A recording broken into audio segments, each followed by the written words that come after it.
What is up, everyone? Good to be back this week. Yeah. Welcome back, Greg. Chet was very concerned. Did you actually finish putting the wheels on the Volvo? Well, their concern was heated, and I appreciate their concern. And yes, I'm here. It only took a couple of decades, but the wheels are on. Great. I actually did my wheels too recently. Oh, nice. This past weekend. Yeah, went to my summers. On So the Veloster. so the problem was on the Veloster end. Yep. Nice. The problem was I had a small leak in one of the tires, and I was like, okay, the leak is like near the shoulder. So should I? Technically, you should just like replace it. But I was like, all right, they discontinued my tires.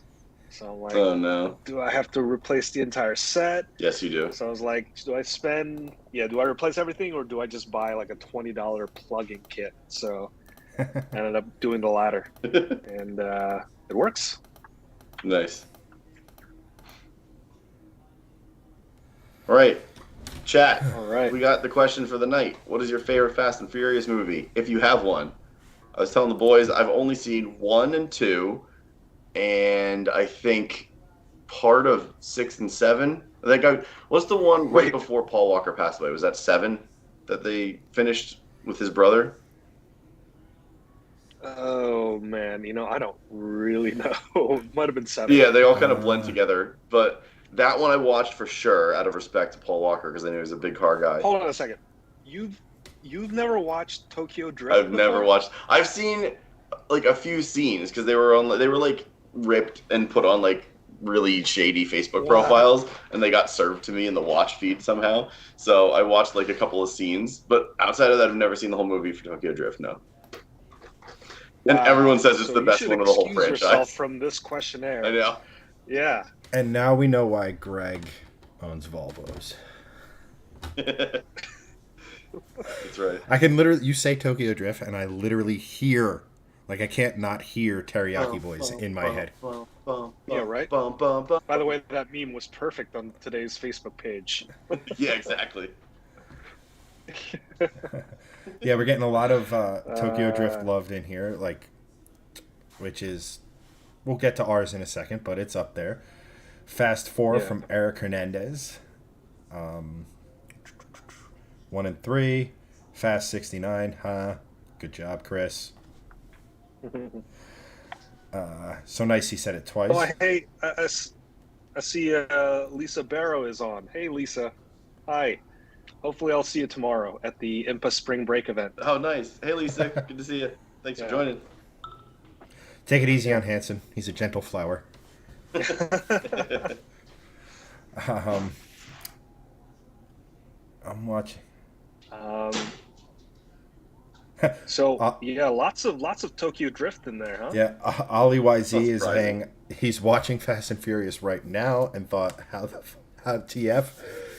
They asked that question. We're in your brain, man. You're gonna go We're watch in your house. I love what you've done with the living room. You're gonna go binge watch Friends after this too. Wait for it. Just let it happen. That one where we're in your home.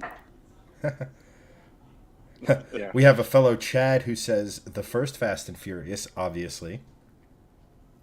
Well, another Jessica chat Aaron- in the stream now.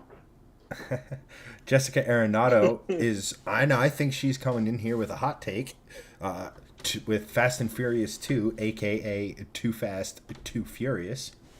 I don't think that's going to be at the top of a lot of people's league. I like Jack Robinson's response. The first one was 5 out of 10. All the rest are tied for the worst. what a great comment. That's awesome. So I think Greg's out of answering this question because he's seen Fast but not Furious. Yeah, Yeah. I've only seen a couple of them, so I really can't answer like with educated. However, if it was me out of the ones I've Yeah. seen, probably the first one, just because of the nostalgia. Yeah, that's a good one. How about the worst one? What's the worst one that you have seen so far? Oh, The yeah. second one. Okay. Well, out of the two he's seen, that was pretty obvious. I still can't get over that you Well, haven't no, seen you Tokyo said that Drift. you watched some of the other ones. Too, Yeah, like 6 and 7, and like those, like even though the Yeah. newer ones are like everyone says that they're bad, like they're good for just mindless like action entertainment. They're like Michael Bay movies. You're just like, this isn't really a good movie, but I'm probably gonna watch it because there's explosions and stuff. So like at least they have like an entertainment value to them. No one says they're the best. They're not Oscar worthy, but like 2 is just bad on every level. There's terrible acting, Yes. Yeah. terrible storyline. Well, you know why that terrible- was, right? You know why that was? Why? Because it was a gigantic Mitsubishi commercial. Like Mitsubishi sponsored It like was. Yeah. the I- whole endeavor. Yeah. So, pretty like, much. I was that's- wondering whether you were going to go there or not. Yeah. I mean, Well, Mitsubishi made great cars, don't get me wrong, but they can't even run their own business, let alone a movie. I mean, they did have the Evo there. That was the first time, so that was really cool. Yeah. Actually, I think they took a normal Lancer and then they kind of put the wide body kit on there, so it looks like the Lancer Evolution. But then they also had the Eclipse convertible, and that was not really a performance car at all. And that was really disappointing to see. Wasn't that the one with the ejecto seat, cuz? Yes. And I think that's another one. That No. that is in Too Fast and Furious. That's in the second. But yeah, but it was a different car. It was like the Yenko Camaro. Yeah, it was in the Camaro. I think. Yeah. Jay says, I think they're landing on the moon in the next one. Yes, they are just too fast and too furious for this world. There was a great meme, and it was just the The picture moon. of like the Tesla Roadster in space, and then just like Fast and Furious 10 preview. It's like, it's perfect. Yeah. How about you, Chad? What's your favorite one? Sorry, I was just verifying. Yes, it was a Challenger in that movie that had the ejection seat. Well done, fellas. Oh, Challenger. Yeah, Challenger. For me, it's either one or Tokyo Drift because those are truest, in my opinion, to as close to car culture as possible. What's it called? The first one was just, the first one, for like so many people, it opened my, for me, it was American cars, American cars, American cars. Get these little 4-cylinder or 6-cylinders out of here. If it's not a V8, it ain't great. All that sort of, we'll just call it what it is, nonsense. And then you see this movie and it's like, wow, these cars are really cool. And then you dive into the culture. And then at the time, at the time I was just getting into cars. We were doing a lot of mods to cars. Like, I think I've told the story about us drag racing in the parking lot of the college I went to after baseball practice a couple times. And it just hit. And then like the third one was just kind of like, hey, yeah, we made another Fast and Furious movie, and it's very similar. Like, okay, you're not going to spend the money to turn a Mitsubishi Evo into rear-wheel drive only into a drift car, but it had the 350Z, which I think is poignant given all the news that's coming out today with the new Z. It had a bunch. That's right. It had the Velside RX-7, which doesn't look like an RX-7 at all. It had a lot of these really, really cool cars, S13s, the S chassis and stuff like that. Like, it was more about the car culture than it was about, like, the action needed to be there, but it wasn't why they were all there. It was, there was car culture to it. In recent movies, they're not bad. I like them. Like Greg said, they're a good action movie. You know what to expect. It's like a good whiskey, not an expensive one, but a good one. You know what to expect. You know what you're not gonna like. You know what you're gonna like. It's just there. It's consistent. It's good entertainment. We'll call it that, even if the laws of physics are optional. But 1 and 3, if I gun to my head, I actually Tokyo Drift just because of the variety of the cars, just because of what they did, just because they said, hey, let's put an RB in a classic Mustang and annoy the world. And it still somehow came out really, really, really cool. That was pretty cool. Yeah. Yeah. So what you're saying is I need have agree to with you watch there. Drift. Yes, 100%. Oh, absolutely. Absolutely. Is it on anything? Is it on like That's my Netflix favorite or like Hulu Plus or like Paramount Plus or anything? Like I don't know where it's at. It's a No, good. I think the franchise is too successful to be streaming anywhere. I think you'd have to actually buy it. Chat, let us know. Seriously, is it on it's any like, I streaming can't find service? Chat, let us know. in HBO the Max. comments. Is it on HBO Max? Is it? Okay. According to the extremely quick Google I just did. All right, looks like I'll have to get a free thing from HBO Max soon, and then immediately cancel it. No, you can. But yeah, I have to agree with you there. House of the Dragon is coming out soon. You can keep it for that. There you go. Yeah, I still haven't finished Game of Thrones either. Don't. Yeah, that's what I've heard. Read, and that's coming from me who doesn't. So just keep that in mind. Who can't? As I'm about to read comments, You illiterate bastard. of course, the one that comes up is in some form of text I can't read, but the comment is, I really like Tokyo Drift, but I think it's kind of the dark horse of the community. Kind of what I was just saying. Like, they didn't really market it. It was just like, okay, we made a movie, and then it was really, really good. And then they were like, yes, let's see how high we can launch cars into, skyscrapers. We can totally drive a car through there and make it look real. So, like, yeah, I think Tokyo Drift. Real-ish. Yeah. Yeah. Yeah, but I think in terms of like the story arc, like the first and the third were pretty good. Like the character development was definitely good. Like the first one, it kind of makes sense. Is like the first time we're seeing these characters, so they like spend a little bit more time talking about them. So I always thought that like movies that are more character driven are like more interesting. It's a more classic way of doing it. And then the car culture is more important in those movies, because like the first one, it's like the car culture in Los Angeles, the tuning culture, and then we go to Japan, which is like probably the most interesting car culture in the entire world, and like of course the cars are really cool, but I also like the story arc of that one as well, like following kind of like an outsider, in this completely new culture. So, the other Fast and Furious movies are like much more mindless. So I like the first and third because of that, and the third one being more interesting just because, again, the story is more interesting. Yeah, absolutely. Let's just face it. Like every successful TV show, movie series, etc., it's almost the topic at hand almost doesn't matter.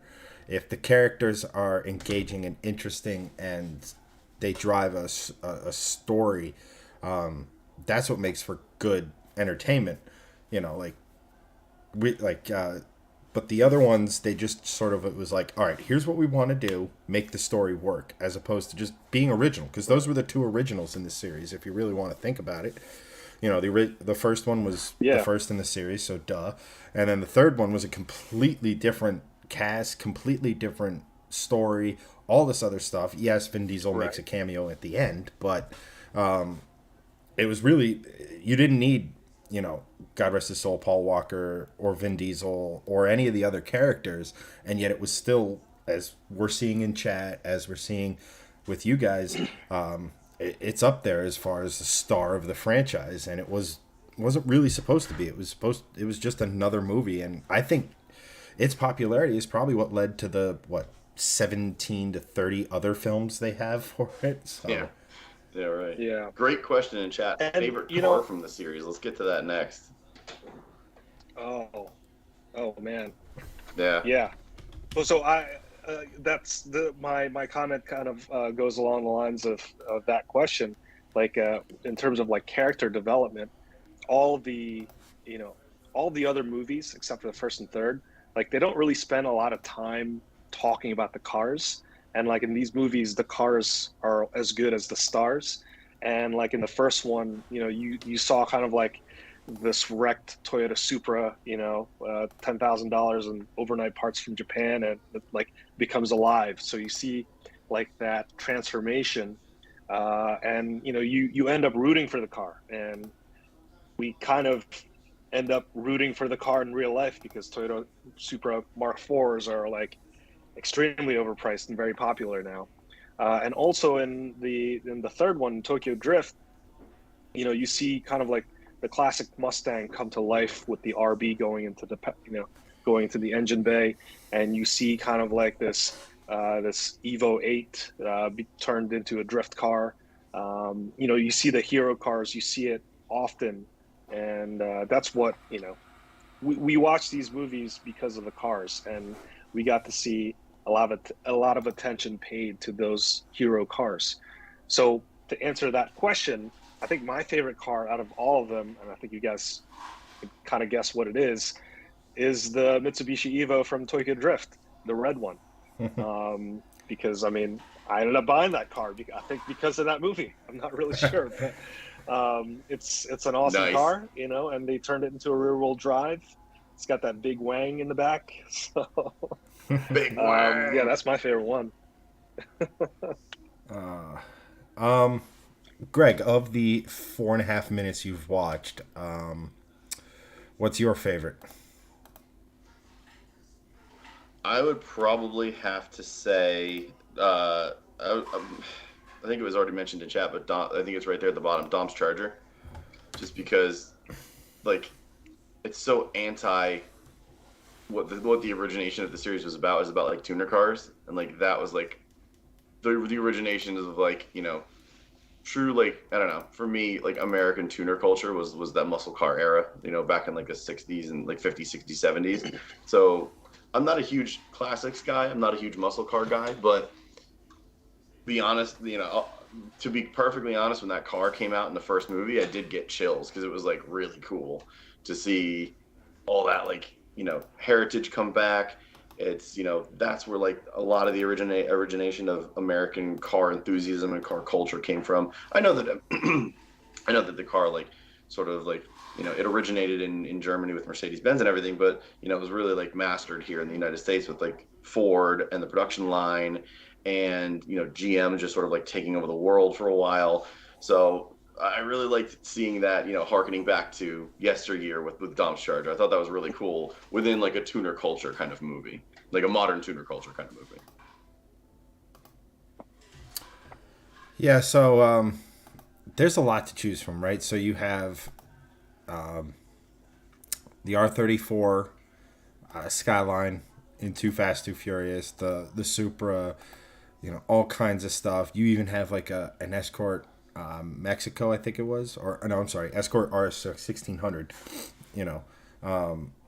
Actually, while I'm scrolling through this, why don't we just, there we go. You have all these cool cars, right? So we'll like you have the Charger, like Greg said, the Skyline, the RB Mustang, which I still think is really cool just because of the sort of FU it is. RB enthusiasts hate the fact that it's going in a heavy muscle car, and muscle car enthusiasts hate that it's missing 2 cylinders. So I kind of like the trolley nature of it. Yenko Camaro, and so it's just, there's the Escort I was crossing with. This Lycan thing, definitely at the very bottom of my list, just because it's that. Yeah. But Hello. yeah, right. The joys of being live, etc. Yeah. Chad residence. Yeah. Chad speaking. They're like, oh, I forgot that a Grand National was in those movies. That's so cool. Yeah, This Corvette I totally can. forgot. This Corvette. That No, way. Oh god, I really have to watch these movies. I don't even know any of these cars that were in these movies. Charger Daytona. I mean that's pretty up there and stuff. This is the Vale That Slide. RX-7. The best looking RX-7 ever made. If you guys love the look of that, go check out TJ Hunt's channel. He's building one of these, or has built Yeah, one. saw that. Super cool. Kenneth, what's up, my dude, as well? Welcome back. There's the side of the F-Bomb Camaro that Hey. I think other Chad was talking about. They ruined that S2000. Oh, Yeah. the S2000. Yeah, that was terrible. This Charger is actually insane because it's, I think, a slightly wide-bodied, and it has like just 2,000 horsepower, tires wide enough to pave the asphalt on which it's tearing up. Here's another resto-modded Stingray. That was actually really cool. That was in the one where I think they have like the I grappling think that hooks. had a very small role. Yeah, but that was like in the Yeah. like I think there were all these like when Dom turned heel, I think it was. A GT40 replica because duh. Original Mark 5 Supra, no. Another Charger. I honestly, I think I mentioned it. It for me. I like actually the RB Mustang. Just again, because it's such a troll car, but like the parts of it are really really good, right? Like the classic Mustang, and then the classic RB, which isn't it. I think a lot of it is because we never got that engine over here until relatively recently, like the kind of forbidden fruit of it. Grand National's closed just because hopped up those things are really really cool, but yeah, I think that Mustang is all. It's I don't know. Like as a Mustang guy, you would expect me to say, "Oh my gosh, it's pure blasphemy," but I love the creativity of it. I love the idea of saying, "Yeah, we're gonna put this in there, and yeah, let's bring on the hate," you know, which is why Greg should put a Saab engine in his Polestar. Nope. But yeah, like there's so much but that's the cool thing. Like Hanson said, the first two movies were all about the car culture, and the cars kind of reflected that. You know, where they were kind of original with their cars and building them, and I think in the first one, the Maxima, I think was like literally someone who worked on the production crew's car or like a producer's car or something like that. You know, but the fact that they did have at least one relatively unmolested Mark IV Supra with the Turbo 2J, the GTS.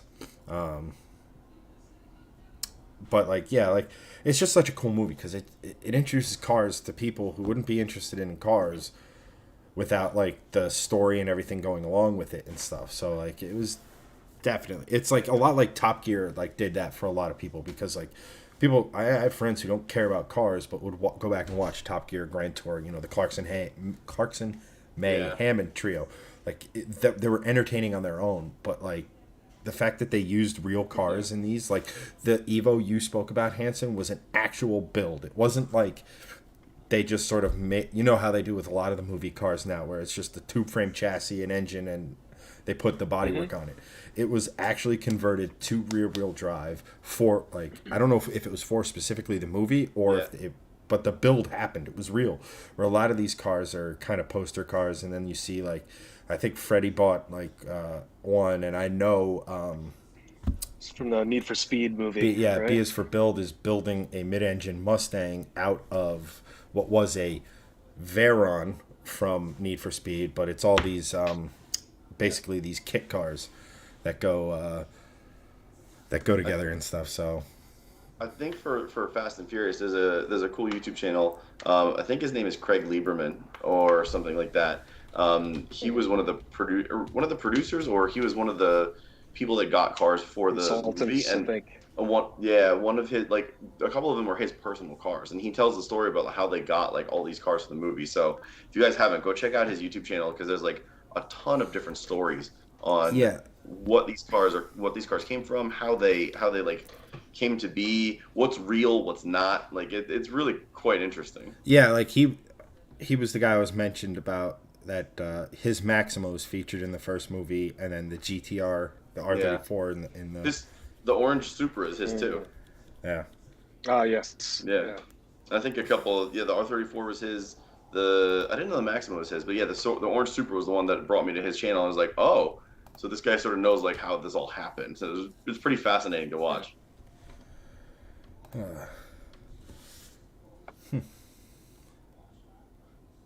Whoops. All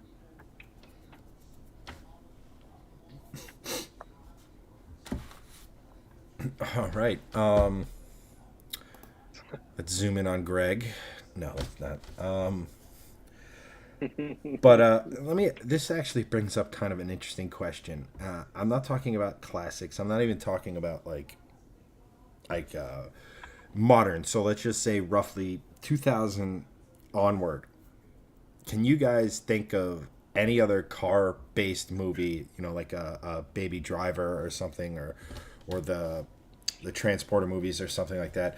Like what other in like I would just say our second half of life, 2000 onward, great car movies.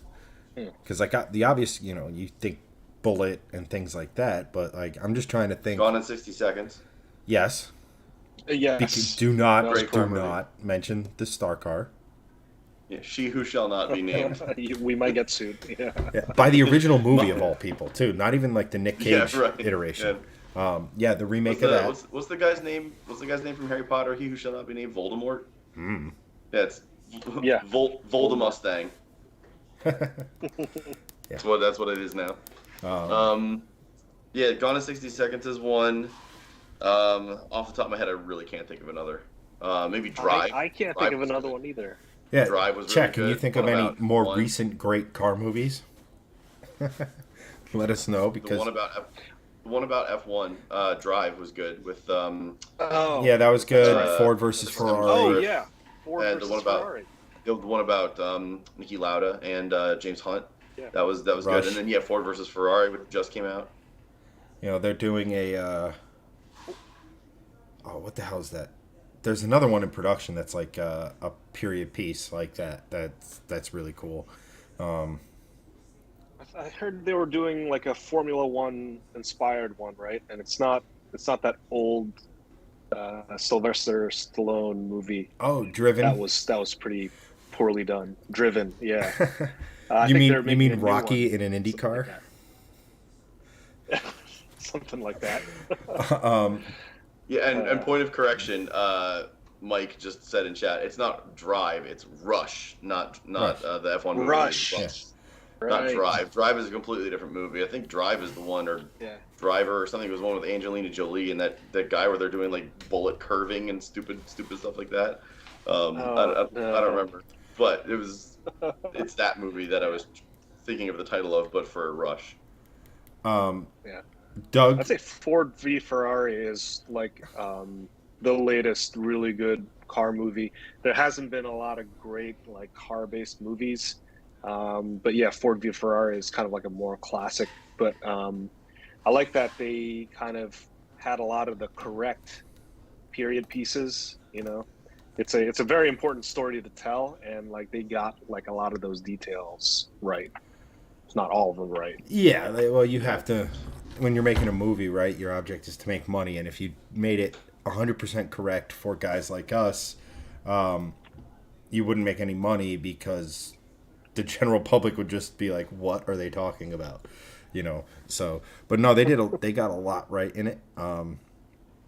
You know, it's just such a cool story, right? Like that's like I'm surprised the movie hadn't been made sooner because it was literally Henry Ford to Ferrari. Like, oh, you're gonna say fine. Here's all of my resources to get that.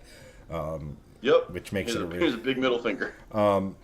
Doug Franz Doug? makes a good point. I was just gonna say that because I met Doug at Carlisle. So thanks for joining again, Doug, as always. And we're sorry you had to but put he up with said- Greg. Yes. But He said Cars, and Cars is a great movie. The animated flick. You know what? It's good for getting kids into it. My kids are actually just getting into Cars. They love the movie, and they are huge fans of just cars in general because I am. They like going fast in my car, but it is a legitimately good movie, and the whole franchise is pretty good, to be quite honest. So that's a great suggestion. Oh, I forgot one, and this is before Fast and Furious. Is Ronin? You guys see Ronin? Ronin, that's a great one. Yeah. Yeah, the car chase scene in that was, was widely considered one of the top 3 ever, along with Bullet and The Matrix Reloaded. Like those 3 are probably considered by many to be the top 3 car chase scenes in movie history. And also although they don't really focus on it so much, but the latest Bond movies, all the Bond movies have some car elements in them. right. But yeah, a lot of them are awesome, especially the latest one. What's the latest one? Quantum of Solace? No, we're Daniel Craig no. is awesome. Yeah. I don't even know. Anyway, the latest Bond movie is pretty awesome because you get to see the DB5 with the machine guns and everything. the throwback. Yeah, No Time to Die. That's cool. No Time to Die. No Time to Die. And then there's actually kind of a that's cool cool. parallel because, like, as in the sense that there's just so many movies and just a franchise that seems timeless. You know, Bond obviously is more story driven, but like Fast and the Furious is the cars almost what Bond is, right? Like, I mean, in fact, they're both action movies at this point with really sweet cars, providing part of the story. But, huge franchises, 10 plus movies, that sort of a thing, spaceships. Somehow Vin Diesel's going to figure out a way to do a burnout on the moon. It'd be sweet. Other Chad says I would watch that. Drive Fast, The Rock, and Faster with The Rock. Ugh. Drive Fast. All good titles that probably will happen. Drive Fast. Don't think I've seen The Rock. The car chase scene in that is actually pretty cool, where the Ferrari and the Hummer are just destroying, I think, San Francisco. That's right. Thunderbolt. I vaguely remember that as being a great car scene with Jackie Chan and stuff. I just cannot remember a darn thing about it. But I remember of it. Like the Ooh. Yeah, Jackie Chan.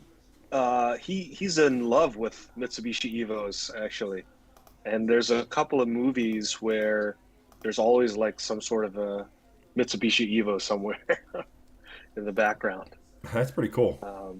But yeah, I can't recall which one. Was it one of the Rush Hours? No, I don't think so. This is like one of the less popular ones, the ones that are like heavily dubbed. Okay, so like the old school like 80s, like 80s Jackie Chan movies. Those are sweet. Yeah, like I have to before go back he and made watch it those. big in America. Yeah, so there's usually like some Evos there, but I forgot what I wanted to say. Which one? There's Days of Thunder. There you go. Yeah, Tom Cruise. that was Midnight. That was another one that got me into it, and boy was I surprised at my first NASCAR race. I'm like, wait, they're not actively trying to kill each other? Yeah, and I'm just trying to read I'm reading the blurb for Thunderbolt, the Jackie Chan vehicle that we were just talking about, and it's basically he's a performer racing champion in a world of underground street racing. Sounds like that would make for a great Fast and the Furious 10. Just saying. Yep. But yeah. Anywho, before we move on, have any of you watched that that sitcom with the auto company or whatever it is? I forget what it's called. Yes, I have. Eh, It's shoot. It's not good. No. It's on I think it's on Paramount or something. yeah, It's something auto. I'm gonna have to look this up. American Auto. It's so good we can't American remember. Auto. Yeah, I was just curious. Like, Yeah, it didn't it's- look good. I was like, I watched the pilot and it's so close to marketing, which is my day job, that I'm like, nope, I'm good. It's it's not good. It's like, well, first of all, it's an obvious.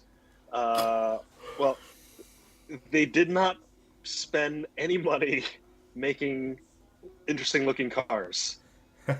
like the cars are obviously, like they it's supposed to be like this huge company selling all of these cars, but if you looked at the cars, they're all terrible looking.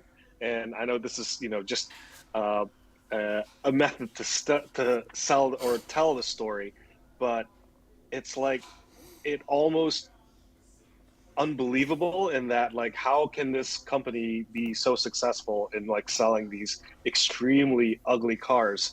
And also they tried to kind of like tweak the storyline so that it's like more TV friendly. So like a lot of the plot lines are just like so ridiculous. Like they basically designed a car within like 15 minutes, and because they had to, like, this last minute reveal that they had to show a car that they developed. So it's like all the plot lines are like really kind of silly, and I don't know. I just didn't find the story to be that interesting. but if they drove from one I would not skyscraper to recommend the it. other, you would have been hooked. Oh yes, yes. Maybe That would have made it more interesting. maybe there was lots of sweet explosions. Yeah. Oh, the allergies.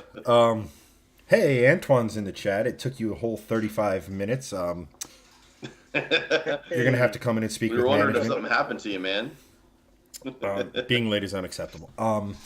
But he says there's supposedly a new Knight Rider movie with the Hoff coming out at some point. No idea when officially, but apparently this is legit. This would be the first time I'm hearing about it, but you're pretty good with Interesting. sources. So that would be. That'd be pretty crazy. I mean, is Kit going to be a Tesla now? Or, I'd be curious to see that. Oh God, God, I hope not. please don't. Please no. But in today's era, what would Kit be? The Camaro's or the Trans Am's dead. Camaro's dying. But Kit, I mean, I guess in the most recent remake, it was a Mustang, which was. I was gonna say Hellcat. Hellcat would make a lot of That would sense. be cool. That'd be pretty That would be badass. cool. Yeah. Yeah. Um, And you could use the Demon with like the hood scoop. You could put the LEDs on Yeah. there. Yeah. Look at that. That'd be sweet. Don't mind Hanson. Hollywood's calling. All right. Kenneth, I had to dip out for a minute for a phone call. Not sure what I missed. I'm not sure either, so it couldn't have been, I think Greg was rambling on about something. It's best to just ignore me. What? Yes.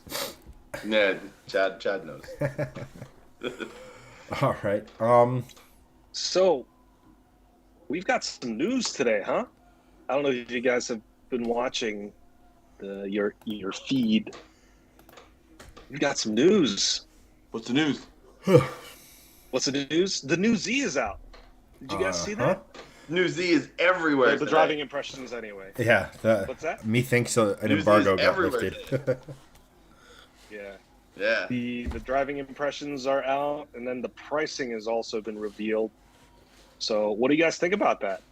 $39,990 starting price. I mean, that's a hell of a bargain when you consider how much this car brings to the table, right? I was gonna say, Yeah.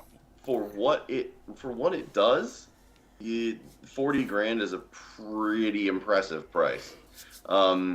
There was a great video that I shared in our Shifting Lanes chat today that you guys watched or skimmed over about is on Haggerty, and you guys should go check out that video because Jason Camisa basically just takes the Z, the Supra, the new Supra, and the new Mustang Mach-1 and drag races them.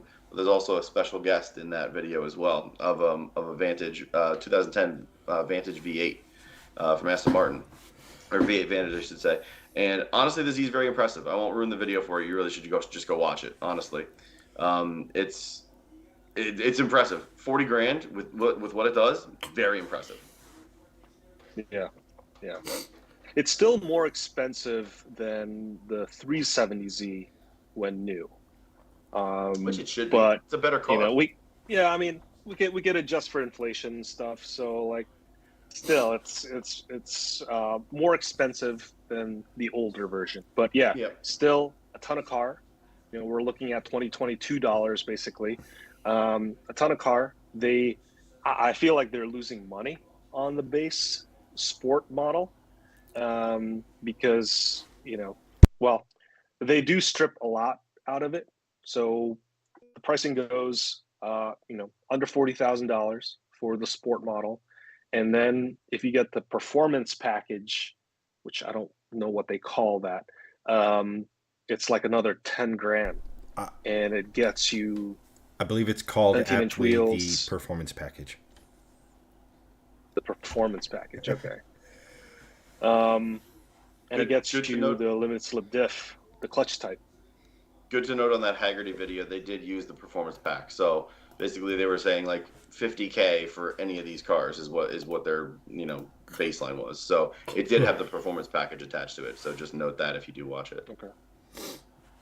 So I think that the Z is still the cheaper version, or it's still the cheapest out of the three. in that comparison, Yep. because I think the new the Toyota Supra 3.0, I think that starts around, I think like 52 or 55, and then Yep. the Mach 1 is $55,000. So the Z is still Right. the cheapest out of the three. Yeah. But yeah, a ton of car. Really excited to be testing that out eventually. Um, and it looks good too. Like everyone says, like the handle's great, the steering feedback's pretty good, power is awesome. Um, so yeah, I'm really excited for that one. I think it's going to be the attainable sports car to get. I mean, let's look at Yeah. it. I mean, all the ingredients are there. You know, you have a platform that is sorted effectively. It may be long in the tooth, but that also means that it's pretty much as good as it can be, which in those Z cars is pretty dang good. They're taking a tried and true engine and putting it like they really did a good job of taking what they had, putting it in a chassis they know is good, and putting it all together.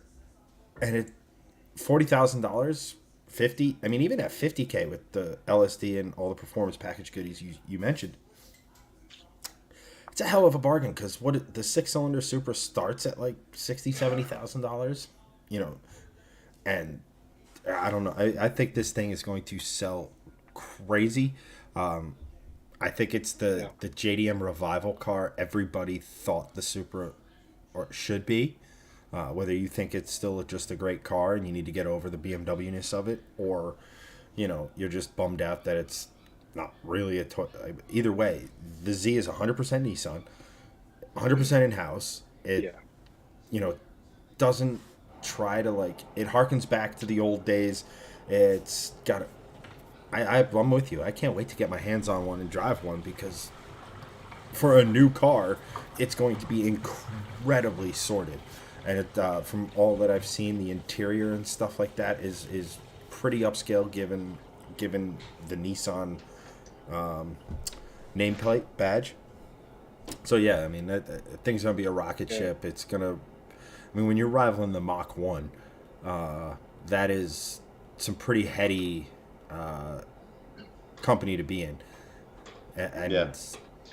So So yeah, you touched on this, Chad, about like this is like 100% Nissan, and I think like apart the from chief engineer apart from the for automatic, which is Mercedes. oh yeah, yeah, yeah. that's true. Uh, it's like the business case for a sports car is not good, right? Like that's why companies like Toyota had to collaborate with Subaru to make the 86 platform, and they had to collaborate with BMW to create the Toyota Supra, BMW Z4. But if Nissan wanted to build a Z on a new platform, it would have they would have had to do it with another company. So it's like them sticking to an old platform. It's like, I mean, that's fine. It's like, It you it know, doesn't need to be new and there's great. really nothing wrong with exactly. It's like a platform is the chassis, right? Like it's everything Yeah. that gets bolted onto that. So if you Yeah. make a new chassis, a new platform, you have to like change a bunch of other different things. So it's like the fact that they stuck with a tried and true platform. They stuck the engine from the Infinity Q60 Red Sport, I think, which makes 400 horsepower and twin turbo V6, and then they just kind of like modernized everything. So it's like they're taking more of an evolutionary approach.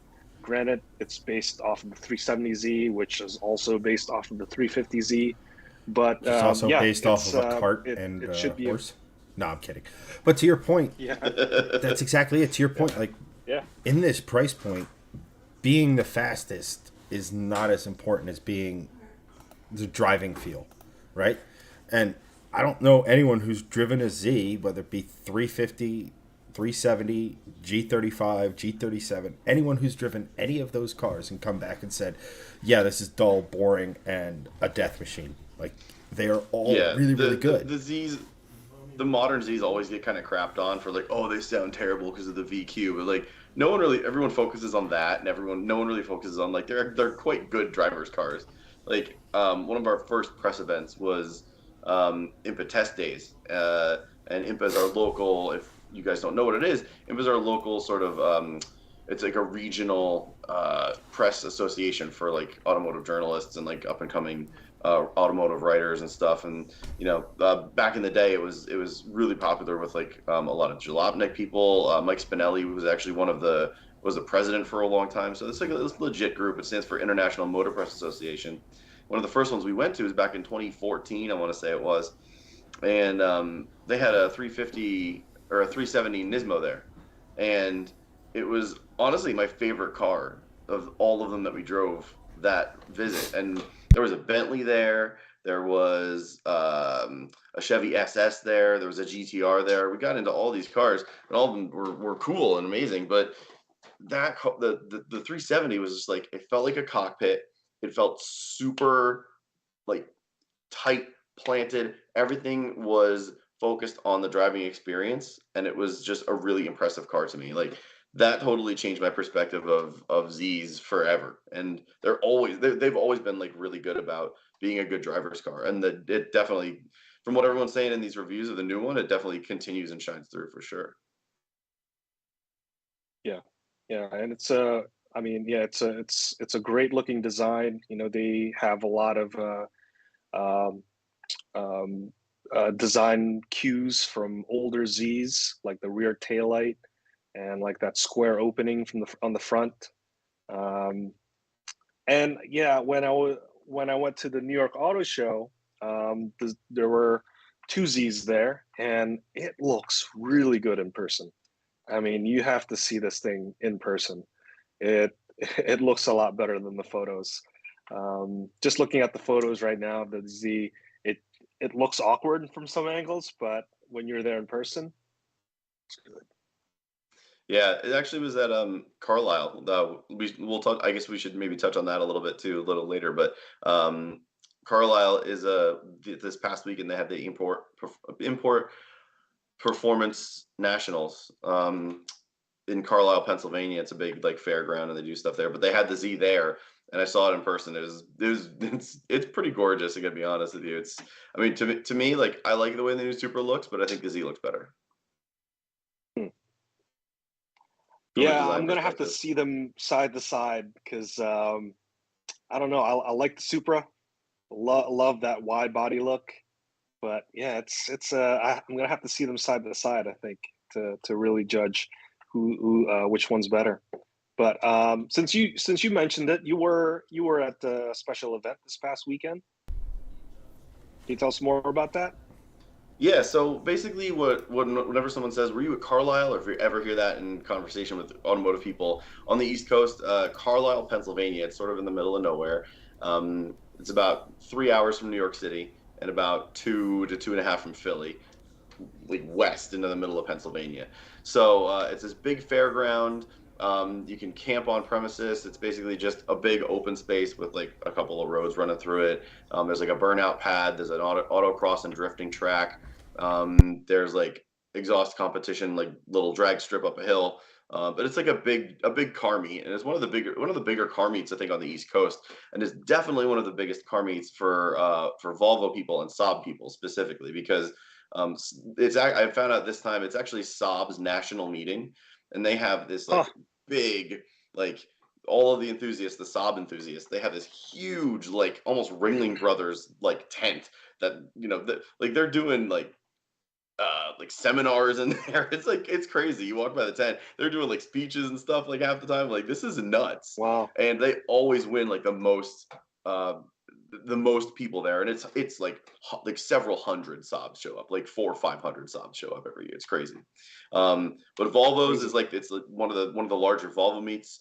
But this is import stuff, so it's pretty much anything. And there's some domestic stuff like here and there, but it's mostly for import stuff. There's like Subarus, JDM stuff. You'll see a lot of Integras, Acura Integras. There's British stuff. Jaguars. There's old E types. There's a whole fleet of like really cool old like 50s, 60s, 70s era Rolls Royces that were there. So it like all people kind of come out to this.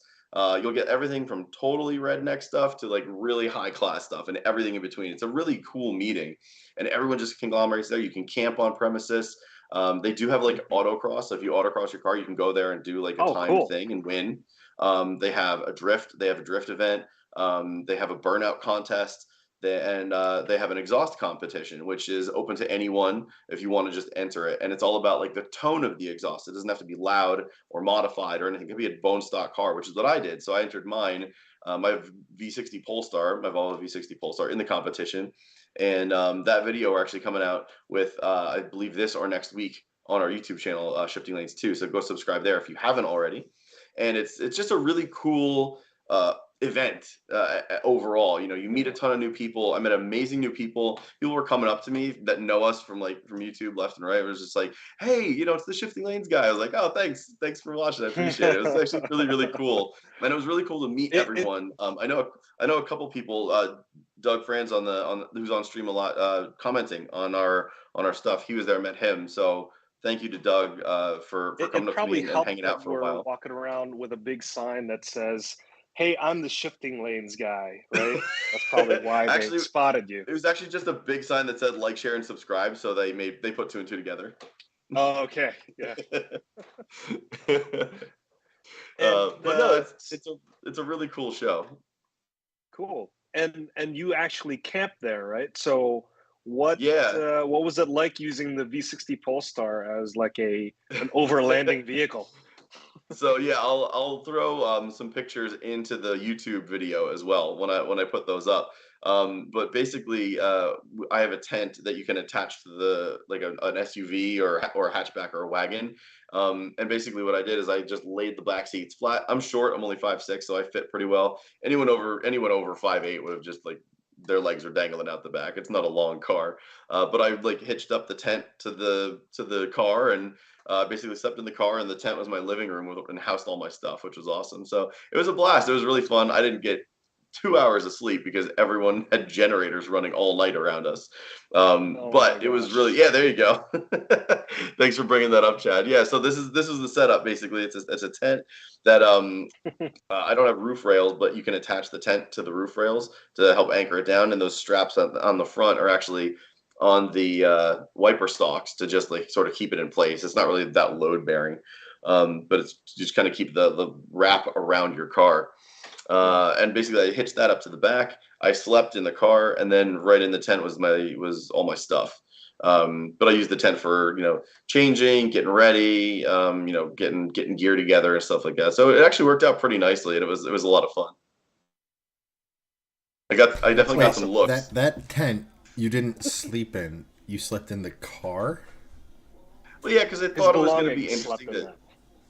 So the car, I could sleep in it, but I did have to have the hatch open, and I didn't want to sleep in I just wanted to do it as an experience because I didn't want to like just sleep in the car and have the hatch closed because I couldn't, because I'm even me being short at 5'6" on a good day, I wouldn't have been able to fit. So I was like, what is something that we could do? And lo and behold, there was this tent, so we hitched it up, and it was that was just the living room.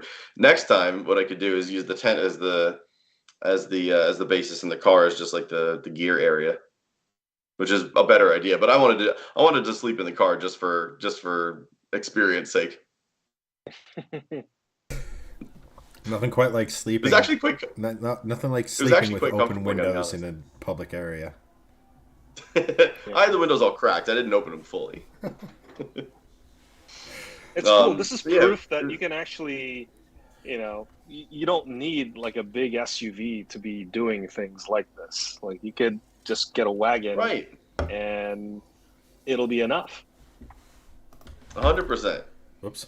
Yeah, it is definitely something that I'm very passionate about, because while I own an SUV, it's my wife's car, a Volvo XC90.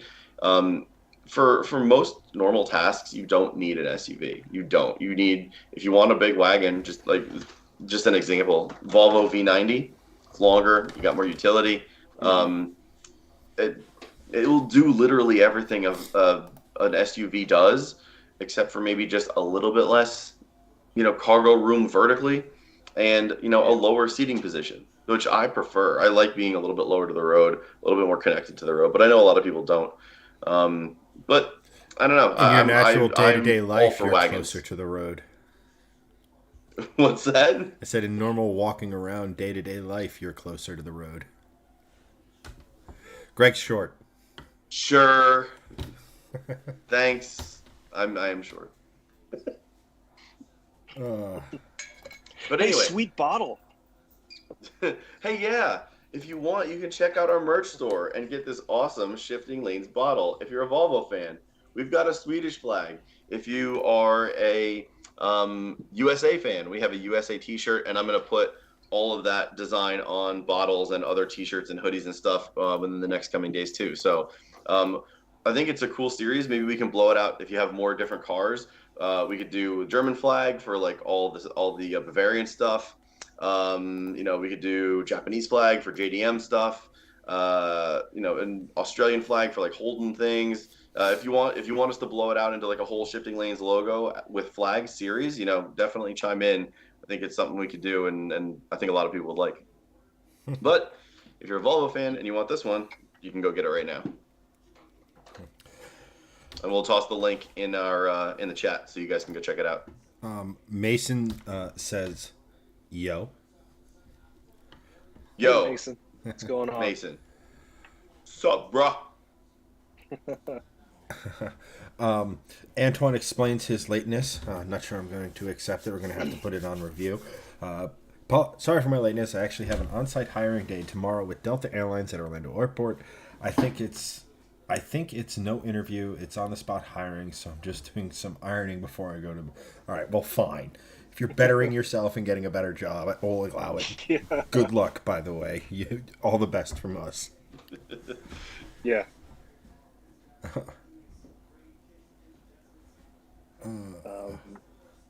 Let's see here. Hunter's saying, I have a friend that goes every year. My Volvos just currently up to snuff for a show. Maybe next year, though. So this Carlisle, it happens, like, I guess a couple of weeks before Memorial Day? Yeah, Like it's always pretty much around the this same. time? It's pretty much the same time every year. Yeah, it's like either the second or third weekend in May, and it's usually a Friday, Saturday thing. You can go as early as Thursday. People showed up Thursday to set up stuff and camp. So if you want to like make a whole like big thing of it, you can go Thursday and leave Sunday. The main attraction is really Saturday when they have all of the events. On Friday they have like a couple of things like exhaust qualifying if you want to do that. There's 3 qualifyings for that. I think that the autocross starts Friday too, and like the finals are on Saturday. The Saturday is like the main event, and then people that are camping they kind of break down Sunday and head out. But yeah, it's usually around this same time every year, so it's easy to plan. Cool. Yeah, it sort of kicks off like the big northeastern car event calendar because usually there's not a lot in the Northeast car show wise before this because you never know with the weather. Like late April, it was like April 28th. It was snowing at my house. There wasn't like accumulation, but it's almost May and it's like snowing. You just never know. Like that's just the Northeast weather. So this weekend or Carlisle usually kicks off like the big show calendar from May through October. Yeah, and as proof today's weather was pretty nuts. They were calling for potential tornado, hail, and 70-mile-per-hour winds, and I don't think we got any of that. So Nope. No, thank God. Thank the But- sweet baby Jesus. It has snowed a couple inches in New Jersey in May before, as since I've lived that's here since crazy. 1989. So Shut you up. just don't know. Stop. Just no. that's No more crazy. speaking parts for you. But you guys were talking about IMPA test days earlier, and tomorrow I'll be going to the IMPA spring break up in Bear Mountain. So Yes. So what is that? So that's kind of like a more tame version of test days. Usually, IMPA test days is like held at the Monticello Motor Club. So you actually get to drive around, around back roads, but also like you get to drive around the racetrack in Monticello Motor Club, and that's a beautiful, beautiful road course. It's really well manicured. It's basically like a country club, but for people who love cars. Um, I've seen some really cool stuff drive around there, and but for the spring break, this is like the springtime version of that. Unfortunately, there's no access to the track, but you are able to drive around the Bear Mountain area, the I think the Catskills in New York. Beautiful roads, but basically all the manufacturers will bring their press cars out to one location, and then all the journalists and we get to jump in the cars and then just take them out. It's like all the cars that's in a parking lot, the keys are inside, so you just walk up to it, jump in, and then drive out, and then drive it back so you can drive something else. But tomorrow that always is blew my mind. Yeah, blew my mind about the press days. The first one we went to that I was talking about earlier, the IMPA test days. You like the first time we show up, it was like, okay, everyone goes out at 10 a.m. and everyone starts going towards cars, and we were just like, so we just take a car and leave? And they're like, yeah. Like, this is amazing. And then you literally just grab a car with keys in it and just drive. It's fantastic. Yeah. No, I remember jumping into the that green Bentley Continental GT. It was a $400,000 car, and I was like, I can take this right now. I could drive this. I could seriously just take it out of the parking lot, and you're not going to call the cops. And they're like, should we call the cops? It's like, no. Let me just drive this thing. I'll be right back. But yeah, I'm a responsible journalist. What a fantastic car. The thing that I discovered about that car was that it drove like a Volkswagen. It's like these really expensive cars. They're like so tame, It's like unlike older hyper or older supercars where it's kind of like unrefined around the edges. This one was a really good road car. Well, it is a so Bentley. that was shocking to me. It is a Bentley, yes. What I'm trying to say is that it was very easy to drive. The high price tag did not imply that this was a fragile piece of machinery.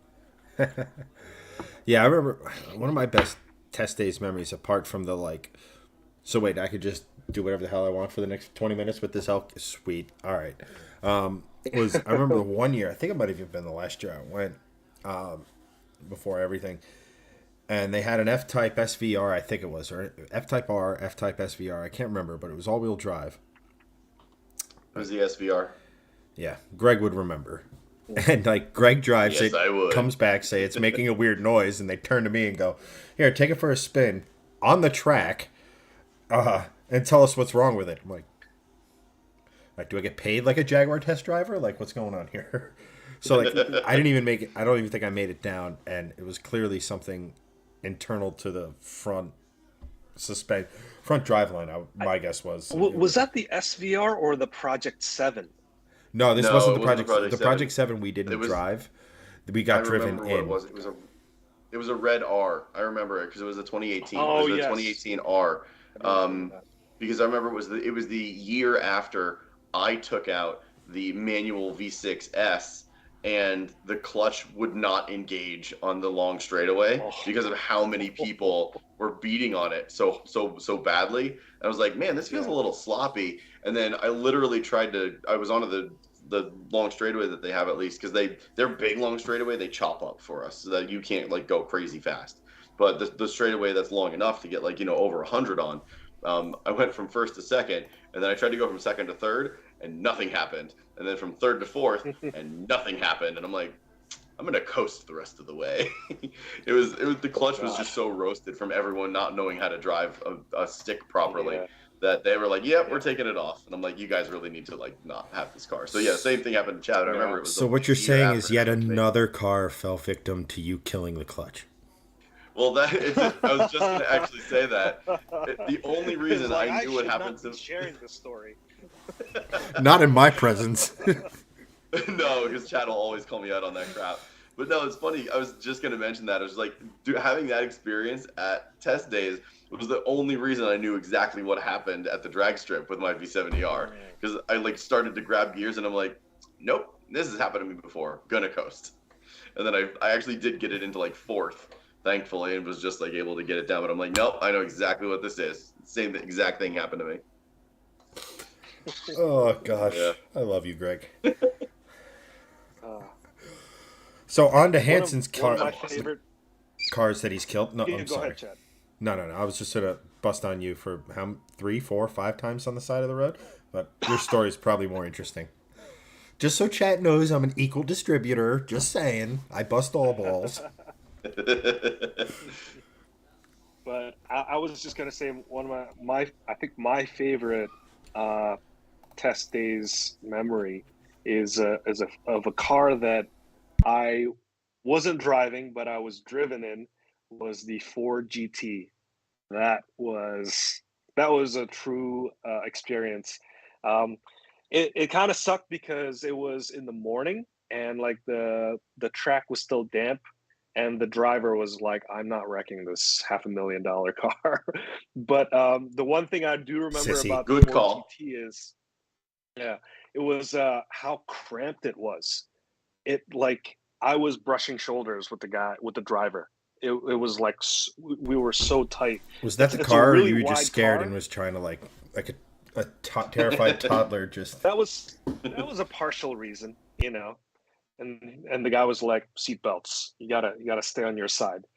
But you know, the Ford GT is a pretty wide car, but it's got like that carbon fiber monocoque, and as a result, you know, like the seats are really close together. So I just remember being in the Ford GT and kind of like feeling a little bit claustrophobic just because it's a really small car. But aside from that, you know, man, what a fantastic ride. That thing's got like really clever suspension. I don't know if you guys have have seen that or gone into that very much, but No, really because I interesting can't afford it, so suspension. no. You could it's like that. No, I'm not interested in It learning about has that. either it But yeah, has one too few cylinders, or they're not aligned correctly for Greg. But Yes, yeah, it needs to have five, he, 5 or 7. I need odd numbers of cylinders. so here's the thing with yeah. those, like, because I remember getting driven in the NSX the first year it was there, and there was one other car that I was driven in, and like, you know, you could tell, like, you know, this dude to my left's got some severe talent, right? Like this is, I couldn't do this without lives being at risk, right? And but like, those things are always, it's like, I don't know what the best way to describe it is. It's like, so like, I obviously work in the golf industry, and but I don't watch a lot of golf, because if I watch golf, I want to go play golf. And that was the same thing. It's like, well, that was really cool. This car's really awesome. I wish I drove it. Let me go drive something else. Like, you know, like, you appreciate the driver for what he can do. You appreciate the machine for what it can do. But it's always like I don't know. It's like there's a tease. There's like almost that quote unquote strip club element to it, where like I can look but not touch, and you know, like, not to get too green or blue or whatever, but like, I don't know. For me, it's like I'm a terrible passenger, just awful, as Greg can attest to. Oh, I made fun of myself, and he's not even Well, paying attention. Sorry. I mean, But it's like, like but like, it's I understand where you're coming from and stuff, and I understand like just being able to sit in a car like that is insane, and everything like that. But man, like, I'd rather do than like, I'd rather do the driving. And I'm not saying I could ever come close to what Oh that yeah, guy was of doing, course, of course. but it's like, it just feels like a Yeah, tease no, to it's me. oh, absolutely, absolutely. And but the great thing about being a passenger is kind of like seeing what the car can really do. You know, you're being driven around by someone who's like really talented, as you said, and it kind of gives you the feeling of like what the car can properly do. Whereas if you jumped in and drove it, you know, it's like most likely, you know, this is probably like your first time around this lap with this specific car. So you're gonna, I mean, you know, we're all responsible people here, at least I think. We're all going to be not encroaching upon that limit where we can truly appreciate the car. So having like a professional driver do that for you, they'll take it to the limit, at least 85-90% of the limit, so you could really feel what it's like. But yeah, it is it's a tease. But hey, let me drive it next time. Right. Sorry, I don't think most of you are here on Facebook, but we're getting bot spammed on the YouTube feed, so I'm trying to get that under control. But yeah, you're right, Hanson. Like, we're never going to take a car to the limit. Well, not yet, at least. I do want to go to driving schools, and all of them if I can, just to make myself a better driver. I did get to experience Skip Barber one time, by the way, so that was pretty cool. I did I think it was like with the That's cool. Fiat of all companies. They had a Skip Barber driving day down in New Jersey Motorsports Park, and I got like a 1-day training certificate out of it. But it was pretty cool because they did skid pad testing. So basically, we tried to maintain kind of like a drift around a circle. And they basically just kind of like wet this with this pavement, constant water just spraying, and you're supposed to do kind of just like maintain a drift around a circle. That was actually pretty challenging, and we did it in the Fiat 4 Spider. So that was cool. And then we did kind of like sweet. driving around track. Yeah, this was a couple of years ago. But yeah, Skip Barber, it's good. It was one day, so it's very condensed, but they taught us kind of like some they taught us about like the grip circle. So it's like understanding that tires have a finite amount of grip that you could get, and like anytime you apply throttle or apply braking or turning, that kind of takes away from that grip circle budget. So at some point, when you're both accelerating and turning, it's going to kind of like reduce your grip circle a lot, and that can dictate how fast you could go around a track. So a lot of that school type things was taught, so that was pretty cool. I don't know if they're still around, but highly recommend checking out like a driving school like Skip Barber, or what's the one on the West Coast? I can't even think of it right now. Bondurant? But Bondurant, yeah. I think Bondurant closed, actually. No, you're right, Greg. It did. Okay. Yeah. Skip Barber is still around. Yeah. Yeah. I mean, Barber's been around for forever. There's like, yeah. I wish I could find it, because it was something as a father I would do, but it was my father. So we used to go up to Lime Rock every year for the sports car races, and then you could walk the track, camp, stuff, all this other sort of stuff. Cool. And there was a, car had locked up or done a burnout or got lost control, but there was the tire mark on the track. So my dad sat me on the tire track and told me to pretend like I was driving. So that's cool. That's awesome. Back to our original question, Matt Stratton goes, the first Fast and Furious, why is this a question? Yeah. Tell us why you like because the first there one, are man. 100 of them. That's why. We got to narrow it down. Yeah. Yeah, so I guess the 10th one is coming out soon. The last Fast and Furious is coming out soon. Or they're filming it, right? They started filming it, and then they had their director dropped out because of creative because differences. of creative reasons, I guess. Creativity is somehow involved in the process. It would have to be. You ain't family. Yeah. Yeah, whatever. I'm probably not going to watch that one either. Nerd. No, seriously though, Yeah. watch the third one, man. Tokyo I got to Drift. watch Tokyo Drift. It's good. Yeah. Yeah. Um. So, Anyway, what else we got going on in the news today? I'm trying. I'm Car actually news, that is. browsing. I'm actually browsing Reddit right now, just to see if there's anything else kind of cool. It's just all of our cars is just Z Z Z Z. It's Z, all of Z, that. well, maybe Z. this is the best time to bring back in our man on the ground, the unofficial fourth member of this live stream, Antoine. So it is my understanding that the Integra press event is coming up at the end of this month. Or then days or weeks into June, the new generation Type R will be fully unwrapped out of its camouflaged wrapped. Basically, shortly thereafter, the launch of the Integra. I'm guessing is that what you mean?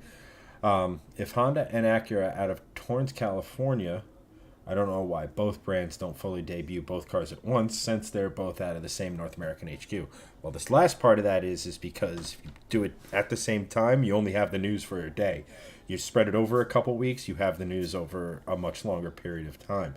But Hanson, you're the man with the quote unquote plan. No, you're our OEM guy. Have you heard anything about Yeah.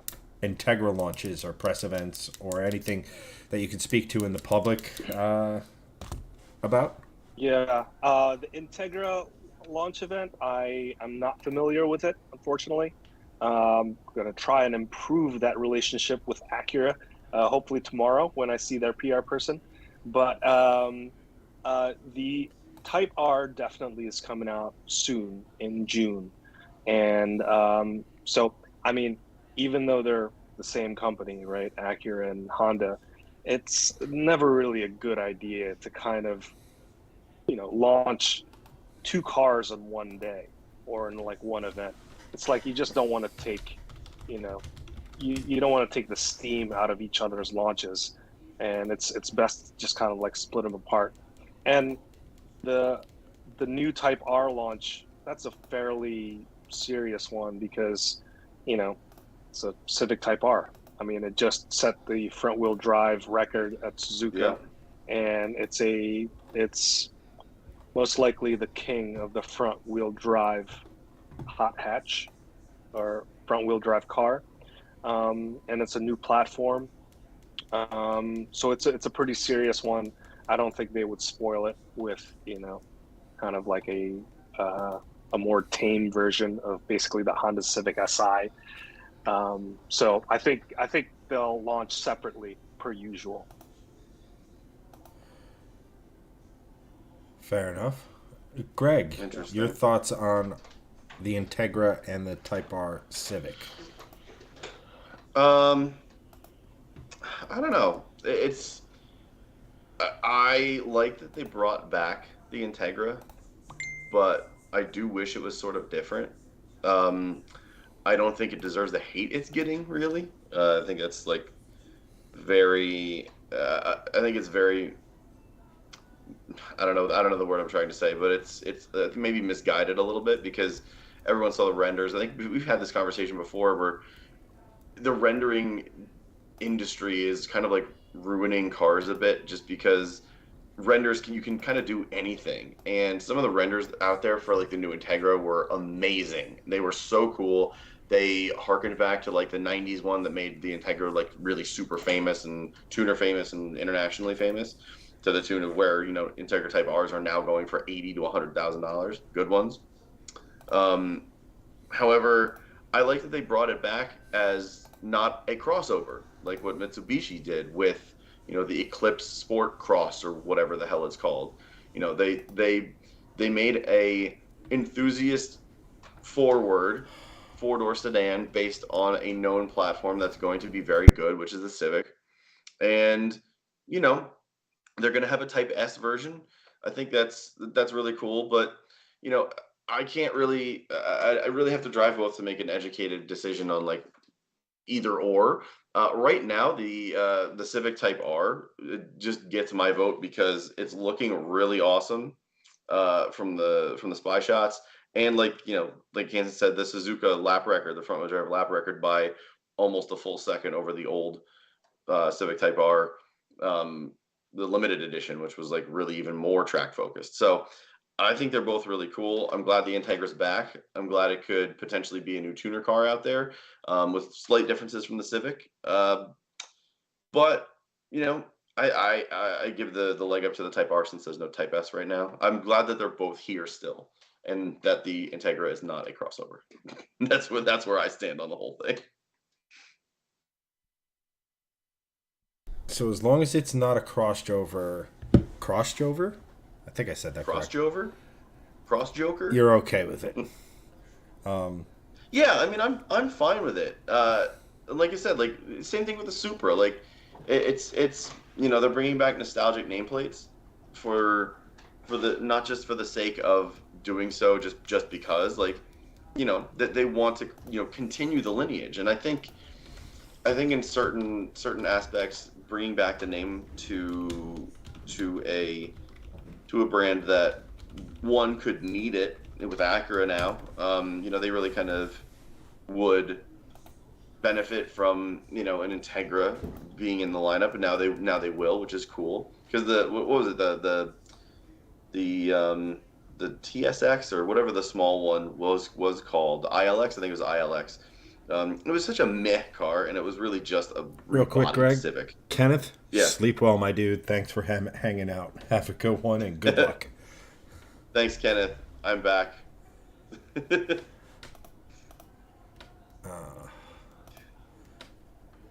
Anywho, sorry, Greg. You were saying something about I think it was the you're buying the C30. Go. Yeah, me buying the C30. No, it was I'm cool with the Integra nameplate coming back, and I'm cool with the Integra being back, even though the Civic and the Type R are still there. It's just another offering. Again, that's not a crossover, and I'm fine that that they make you now pay for a manual. That's fine. Enthusiasts will pay the premium for a manual. Like I would pay the money for a manual on an Integra, and you know what? They're going to make a Type S, and it's going to probably be very good. So we'll see how it is once it comes out. But I'm glad that the Integra's back, and I'm glad that they actually, again, like as you said a million times, they brought it back, and it's not a crossover. Chad, what about you? I'm all for performance-oriented cars. I'm all for cars that offer a manual. I'm all for the Civic Type R not looking like the current Civic Type R. All these sorts of things. Let's face it. Like the original Integra, or as Integras moved along, like they were basically fancy Civics. What is the new Integra? It's a fancy Civic. Like you weren't gonna get some sleek, modern interpretation of the old school body that we all know and love. Like that just wasn't going to happen. The fact that we have now another enthusiast driven vehicle is a good thing. Just like it's you mock Toyota and the Supra all the time for being BMW, but guess what? If there isn't a BMW Supra, there's no additional sports car. So yes, like bring it on. Like that Civic Type R actually becomes very interesting with. I'd be curious to see it without the camo. Mostly because that could be a good looking car, and I mean I can't remember the last time we had like a good, probably since the Integra, where it was a front wheel drive car that wasn't a hatchback that was pretty good performance wise. I'm looking forward to seeing what it looks like no camo, because that's a car I hated the new Type R. Just absolutely hated it. It was an engineering marvel. Design-wise, it looked like every square foot had somebody else designing it, and they didn't talk to their neighbor. There was just no continuity, no flow.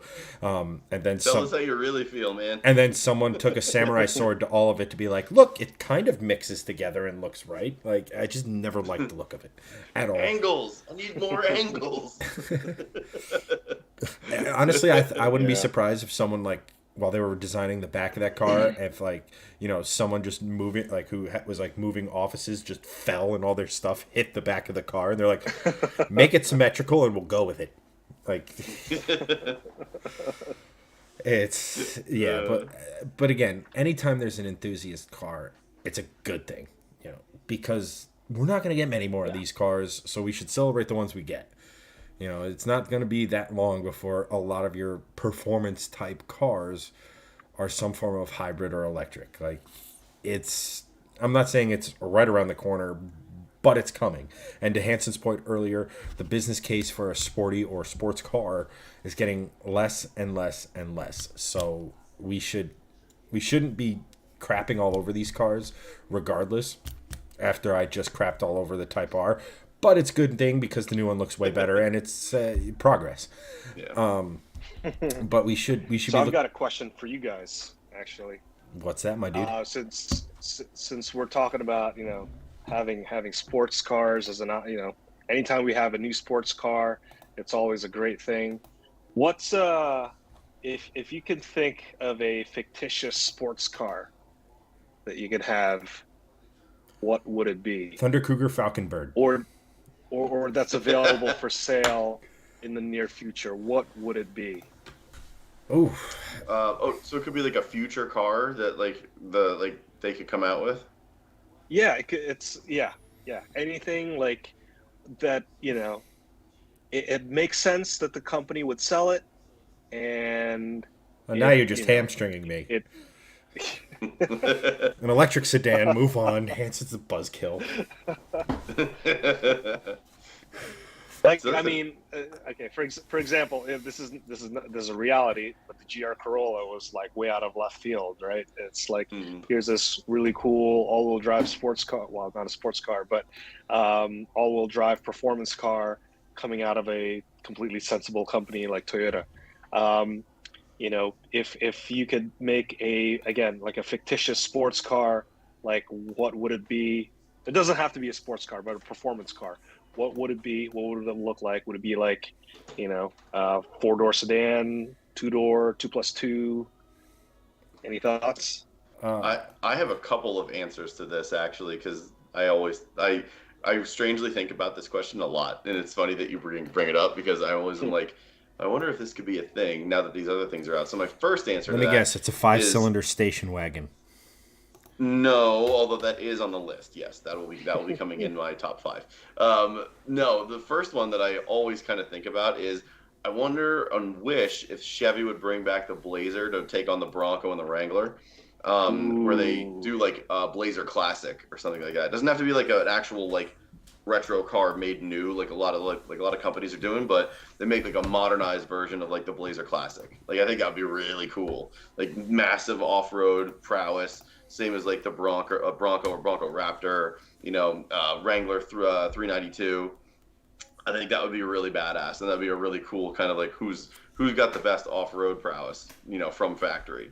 I think that would be a really kind of neat thing. As Chad mentioned, yes, of course, I would love a 5-cylinder hot wagon again. So the best people to do that right now is Audi, because they are very famous for their wagons, but they are still running a 5-cylinder engine in the TTRS and the RS3. So in reality, you have that engine, you have an RS6 Avant. Well, maybe you could do something in between an RS and a normal line and put a really hopped up 5-cylinder version in a hot wagon. I would immediately sell my soul to buy that car. I mean, I would love an RS6, but oh man, RS3 Avant? I would really love it. RS3 Avant or RS5 Avant. 5-cylinder. Yeah. That's something I would probably sell my Polestar for. I'd be 100% honest with you. Hear that, Audi? You have a guaranteed sale. Make it happen. That car would be something else, and it really would. I'd love to see Mitsubishi bring back the Eclipse as like a 2-door sports car. I think that'd be cool. Or of all the cars from Mitsubishi you're saving, you're talking about the Eclipse. Not the Eclipse Cross, whatever the hell they've made. Yeah. But maybe they could bring back. You have just Evo cut Hanson to his core. Yeah. But maybe we could bring back the Evo as like a cool 2-door sports car, because they don't really seem to be interested in anything other than SUVs. Maybe they'll sell more SUVs and they can bring back a cool sports car or something. I don't know. Well, the funny thing is the all-wheel drive DSMs is somewhere. what we got instead of the Evo at first. Because I forget what generation Evo was the first one we got, but those all-wheel drive DSMs were the quote-unquote Evo replacement for us. Yeah. Those are probably off the top of my head the best ones. Those are entirely too I can't sensible. really think of any of the others, but there are a bunch of like cool like mashup projects that you could probably do. John Augustine, what's up, John? Thanks for joining as always. He said Dodge is actually rumoring a CUDA, like a Hemi CUDA, upcoming, which would be I think would be really neat.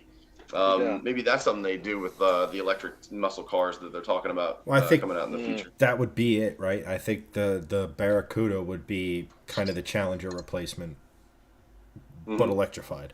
As Oh, I mean, you want to talk about purists going absolutely insane? I hope they do that just to see the Yes. red in people's eyes.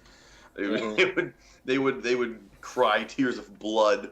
It would be so funny. hemispherical electrical motion chamber, nailed it. But like, Electrons are swirling but- in but the spherical cylinders. But like, I mean, that's the thing. That's the thing Dodge faces the most with this whole e-muscle thing is how the hell do you make it exciting to an older generation, to a younger generation, to like how do you keep that? Because I mean, nobody embraced the modern muscle car or even made the old school feel of a muscle car into a modern vehicle like Dodge. You know, Right. Chevy's cars, you know, the Corvette got faster and faster as a sports car. The Camaro, you know, got things like independent rear suspension and was a really good handler. The Mustang, same thing. The Mustang has dual overhead cam V8, which doesn't sound like much, but in muscle cars, that is, you know, might as well be sending a man to the moon. So, like, that's the thing. Dodge leaned all in into this, you know, what was their thing? Like something in muscle or something with Vin Diesel. Brotherhood muscle. Brotherhood. Yeah. Something like that with Vin Diesel and stuff.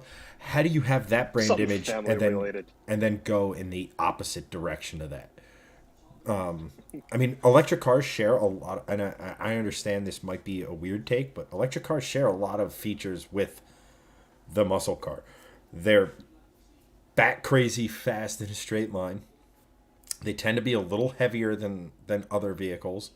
You know, the modern muscle car can handle, but you know, the Teslas and stuff like that, they don't want to do it for very long.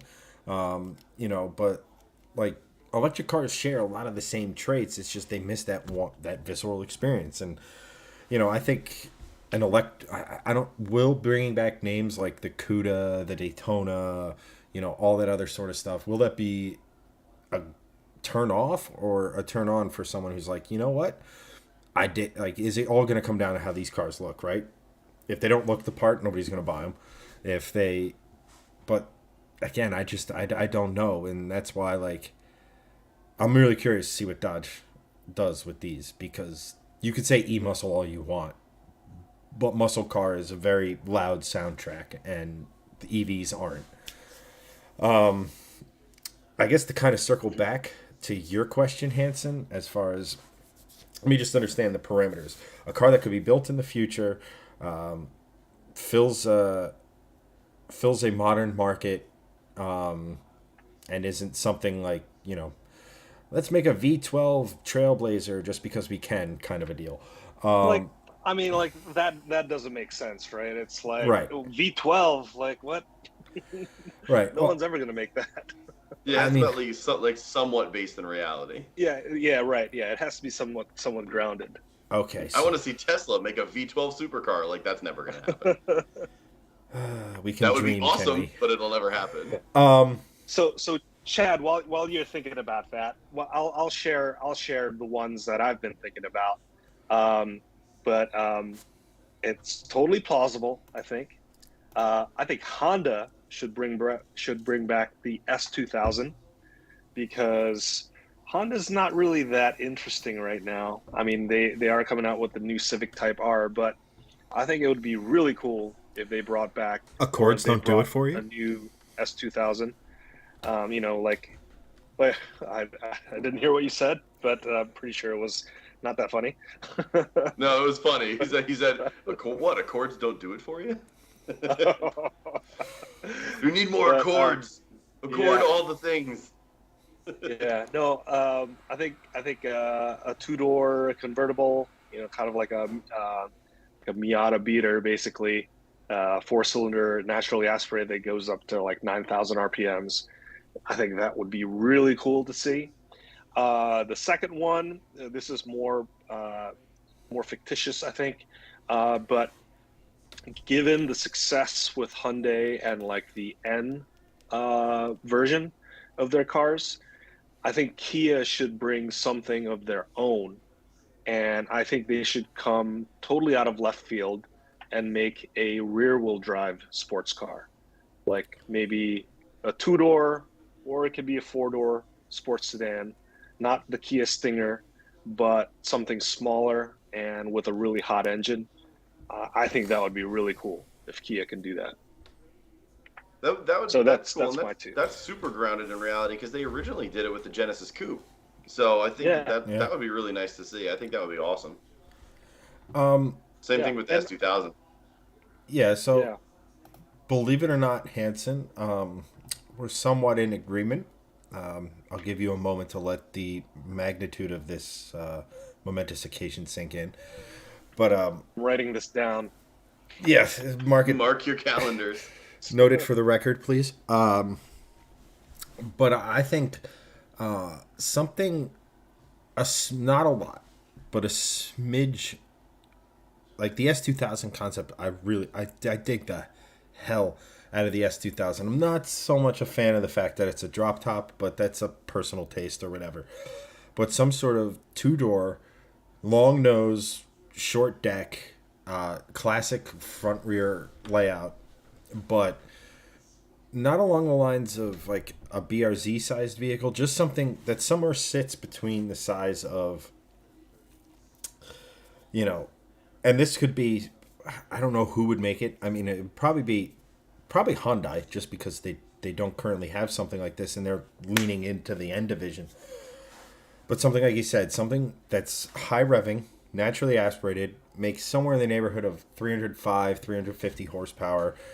Probably not going to come out of out of a four cylinder, unfortunately, but a six cylinder that can rev really really really high and just something you could toss around. I think like the modern S2000 could theoretically be like a total brain fart. But I think like an S2000 type vehicle could come from the home of Hyundai. Yeah. The problem is that I think most of their stuff is turbocharged, or at least the high output stuff is. Most of it's just the Yeah. four cylinders, which turbos have their place. Yeah. I don't mind turbos and things like that, but like there's nothing replaces NA. If you can make good NA power in a rear drive platform, maybe they could, I don't know, borrow something from the Germans or something. Somebody might have done that recently, but like something like that. And then I start thinking of, the cool car. Like then my brain starts kind of dancing all over the place. Like my brain went immediately from like a Aussie V8 supercar to NASCAR, and then it went down the rabbit hole of why don't they just make a mother chassis like Super GT and the German touring car series that's escaping, DTM. DTM. Why don't Yeah. those two series come together and make like a better handling NASCAR and a safer, not that Aussie supercars are unsafe, but I will never ever on as God is my witness ever buy a 718 Boxster or any Boxster of any kind, Antoine. So just to make that completely clear. They are great sports cars. They are great vehicles. I personally cannot stand them. They fall into the category of vehicles that look the same going forward as they do going backwards, and that's just where I'm going to leave that. But hell no. But yeah, like everybody wants like the next Supra, the next 400Z or Z, the next Mustang. Like I'm just trying to think of like something that's a little smaller than a Mustang, that doesn't need 400 or 500 horsepower to be fun and raucous, right? But since I don't really see that, then like I said, I was just dancing all over the place. Like some form of really cool super sedan. You kind of get that with the Type R, Like imagine like a Type R that's like slaying records on tracks for front wheel drive vehicles, and it's kind of just a regular sedan. I think that would be kind of cool. I mean, it's so hard to kind of go down this road because I start thinking and being like, nah, Yeah. that'll probably be a crossover. Nah, that's a crossover. Oh, that engine's That's why it's really an interesting cool. question because it's like, Yeah. what's real Like, right and now? Like, is there a anyone can think possible? of like fun stuff to like make, You know, like but it's like what's like reality fun stuff that they could actually do. they could do anything, right? Like they could legitimately, but like nobody buys the stuff that like all the stuff we just talked about is like, all right, that's 0.8% of that particular demographic. We can make it for 72 cents. You know, like it just sucks because like there's no way in my Right. mind, there's no way. I don't care how fast it is or what it does or how much Ford tries to make the Mach-E look like a coupe. And yes, I do dislike the fact that it has the Mustang name on it, Doug. You're correct there. Should have just been called the Mach-E for that matter. I don't care any of that stuff. Crossovers will never be cool. It's just they're basically in my head, the birth of and rise of the crossover came from an evil we didn't think would get this far, and that was minivans. Crossovers were born because people didn't want to get the stigma of a soccer mom in a minivan, so they bought this car that was kind of an SUV that had a little more ground clearance. Then they started selling like hotcakes, and people kept buying them and buying them and buying them and buying them. And now the crossover, the quote unquote cure to the minivan disease, is now killing everything. And I don't it's know. You kind of like that Trackhawk that one time. that's You not a drove it. crossover. Com- That's I a mean, body on frame crossover SUV. It's kind of, they're all kind of like in the same category, sort of. Right, but like, so like, I mean, even so, like, I'm in the market for a 4-wheel drive vehicle.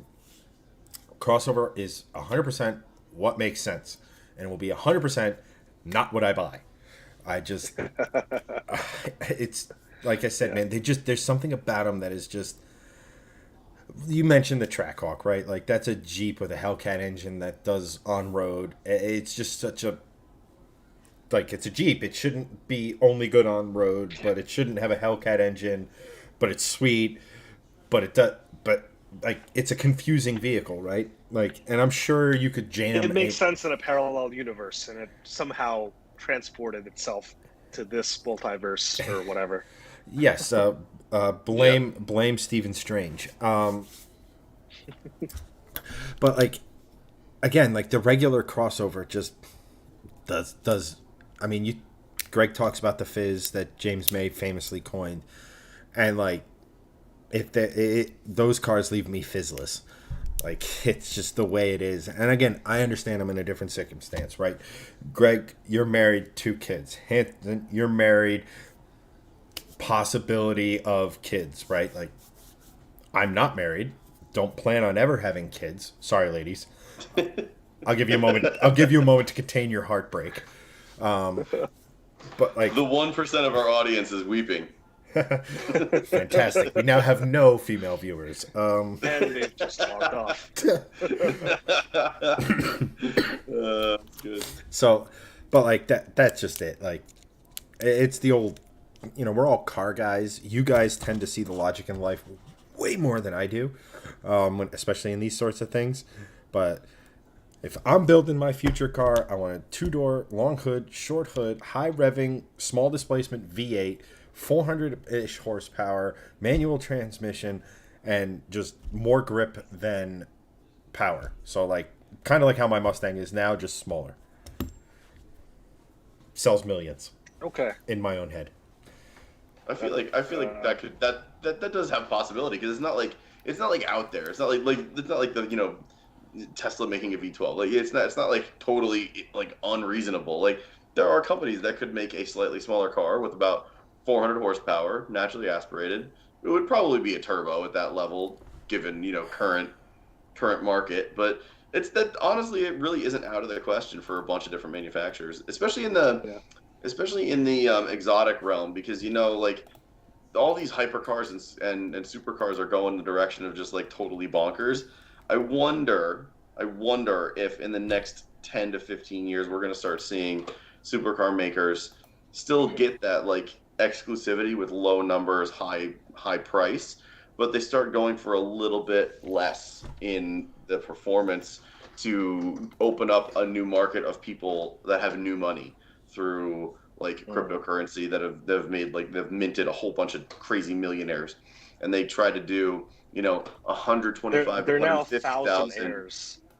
Well, right, yeah, but it's like, but they go after that, $100,000 to $150,000 market as opposed to the $400,000 market, and companies like McLaren, Ferrari, Lamborghini, like they'll always have like the exclusivity and everything, but the car you're describing, Chad, is ripe for those particular manufacturers to do because it's not something that you'd see from like a Kia or a Volvo or a Honda or a GM.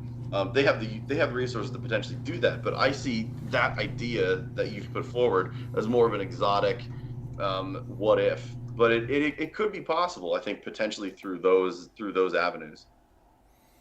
Hope is not lost. It is not. Yeah. Wow, we are getting just all kinds of spam attacked on the YouTube channel. This is great. I know. Oh gosh. I shared it. So I shared our feed or the video on both the Shifting Lanes and Shifting Lanes 2 channels, which don't forget to like, share, and subscribe. But I guess because I shared those in the community tab this time, we're getting like crazy spam. I don't know why. And everything I look up that says ban user or block user or any of this sort of stuff, like, you'd think I'd have that option. I don't. Nope. Thanks, YouTube. Gotta love that. Zuckerberg for the win. Holy shit. For the first time. So, real quick, I don't know if some of you guys saw this. In our last video on Shifting Lanes 2, Greg and I met up to possibly discuss the idea of Greg buying the C30 off of my hands. As a lot of you may or may not know, the C30 is kind of fallen by the wayside ever since I got the Mustang. Now, there was a comment on the video that basically not so nicely puts the fact that the Mustang was always going to take precedence, and regardless of what I said, all this other sort of stuff, it should go to a good owner regardless, yada yada yada. I'm not going to bring the quote up, and I'm not going to give kind of fuel to that fire.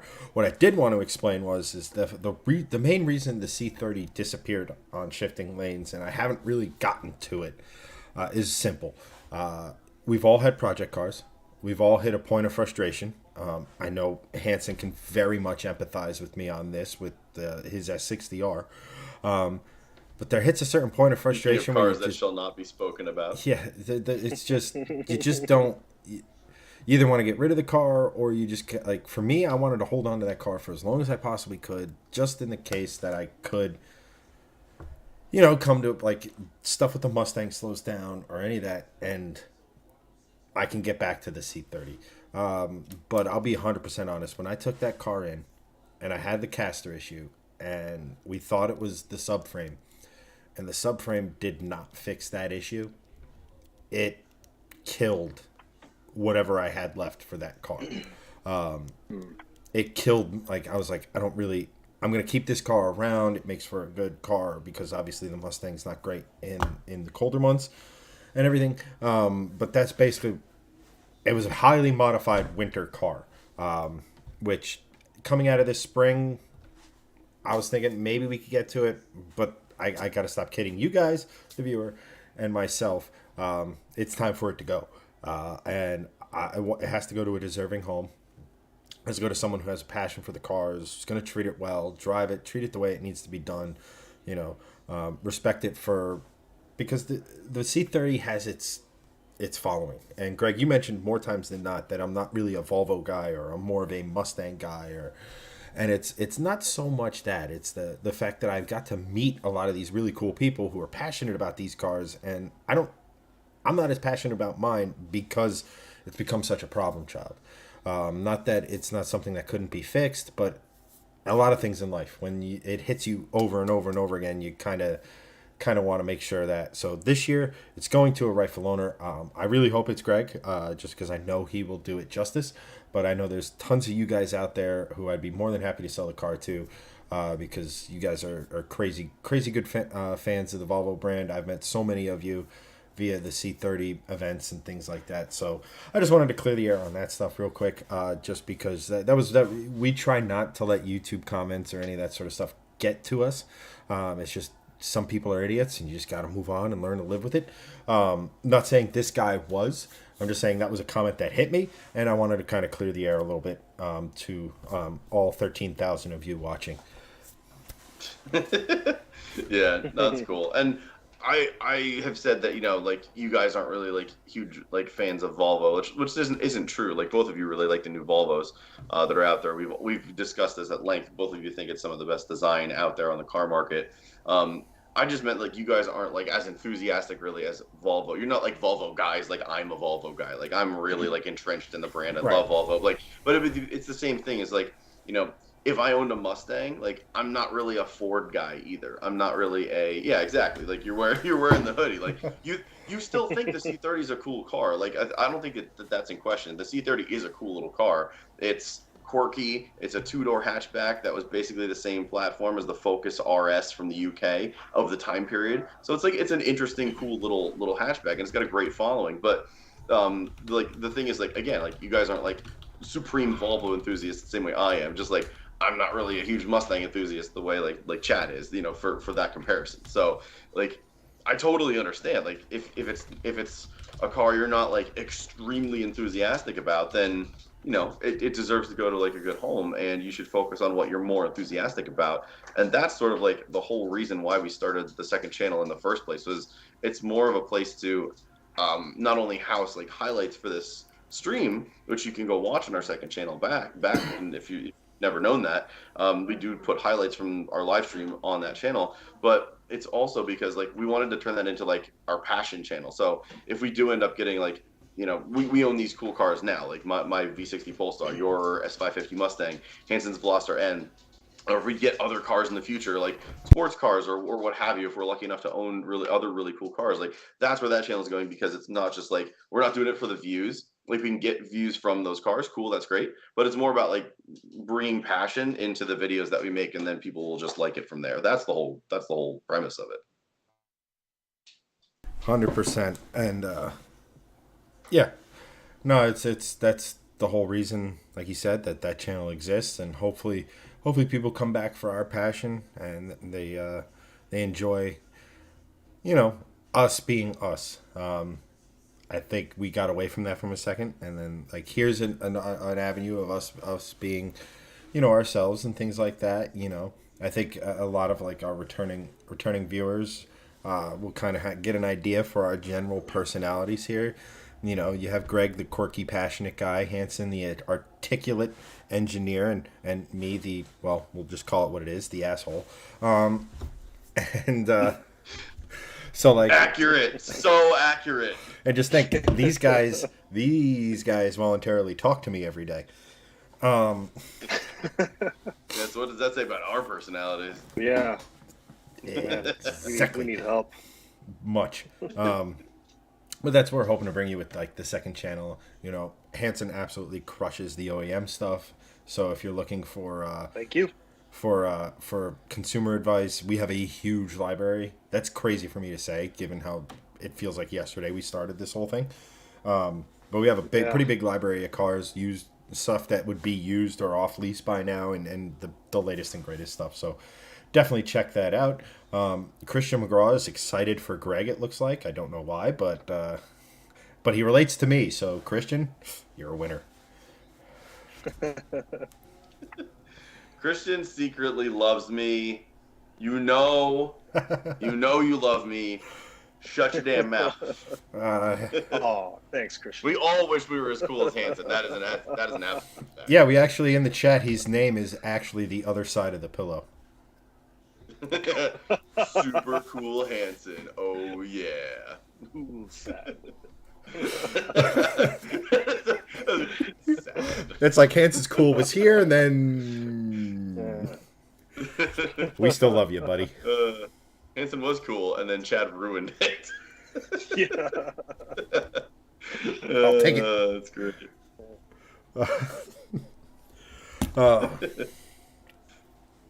You guys are great. Appreciate you all staying on this so long to hang out with us and chat. This is great. This is awesome. We love doing this. You guys are the best. Yeah. This is always fun. Yeah, I think it's safe to say we have the best chat of a reoccurring automotive live stream on Facebook. So, yeah, I agree. And YouTube, although, yeah, no idea. I gave up. Anywho, Hunter just been chilling. That's what we try to do here. Talk cars, have some fun. Yeah. Hopefully nobody takes anyone too seriously. Enjoy it. Yeah. Thanks for watching as always, Hunter. Appreciate you. You know, you guys, you make dealing with the other two tolerable. I can't say that with a straight face because they're both like brothers to me. So. Oh. Yeah. Didn't see that one coming, did you? But unless you guys, Hanson, any question for them to think about over the course of the next week, like last week? Or? Oh, man. I'll have to think about this one. Come back to me. All right, Greg, go. Well, since the new Z has its driving impressions out there, and now that we have actual, like, real automotive journalists, not me, talking about the Z, and Hanson, a real automotive journalist whose opinion I actually will listen to. Most people out there know, like Matt Farah and all the big, automotive journalists. They have their opinions out on the Z now. Based on what you're seeing now over the next week on the Z versus what you're seeing on the Supra, which one would you get? Based on journalism opinions only, not price point, not options. Based on what they're saying. I'm interested to see what you guys think about the journalist opinions, and based on those opinions, which one would you buy? Yeah, that's a really great question. I think we should go with that. Think long and hard. Next week's live stream. Yeah, absolutely. Because that's a really tough question, and well, I won't spoil it, but it's like it depends on a lot of factors, and there could be multiple right answers. Really, just one. Yeah. Yeah. Or two. I don't really think there's. Greg didn't give an option C. But at any rate. Yeah, I think that's it. On behalf of Greg and Hanson, I am obviously Chad. Thank you, everyone, for watching. We will see you next week, and look forward to having another great evening with you guys.